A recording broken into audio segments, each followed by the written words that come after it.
verse 7, it states to ensure hardship, right? And it's inevitable as his child.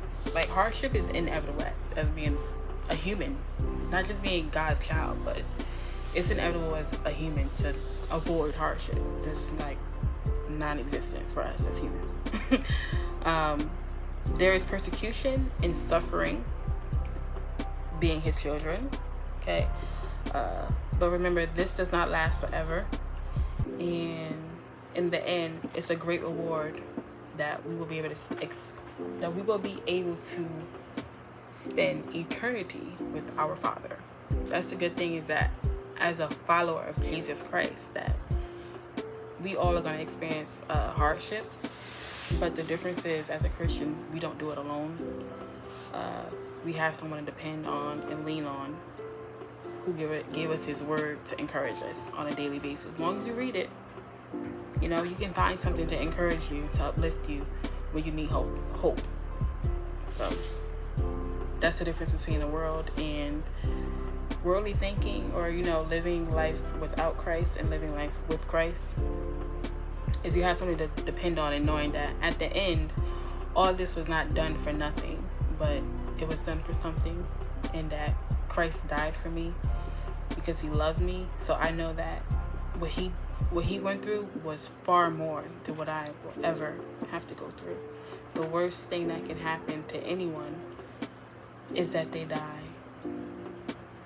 No, it's not the worst thing. The worst thing that can ever happen is you die, and then God tells you, I never knew you. I never want to hear those words, ever, a day in my life. Never, ever, ever, ever. And it makes me emotional, because I would never want anybody else to ever hear those words. But I know that there are people in this world who don't believe, and that they don't care that they will hear those words. It sounds so crazy, because I'm like, I never want to hear that from God, that turn from me, I never knew you. I do not want to meet my Father and hear him say that to me. All these years I'm living life as though he don't exist. Like, that's crazy to me to hear. Like, that's crazy. Like, that's like, no, I never want to hear that. I want to know him now.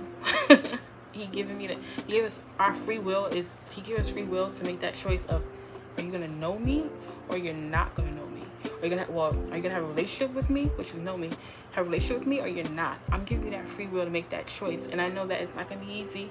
I know that every day that you go through stuff, you're not gonna have the answers to. I know that you're gonna have hard times, but if you choose me today and tomorrow, I know there's gonna be days where you feel like you don't choose me, but that's what his grace and mercy is for you to come right back and choose him, because he chooses you every day. And it's so crazy. I want him to say, well done, faithful servant. That's what I want, and that's what I'm gonna continue to pray for everybody else. I went far left, but ultimately, it's not far left, because it's still his word. Yeah, back to discipline. That's a side note,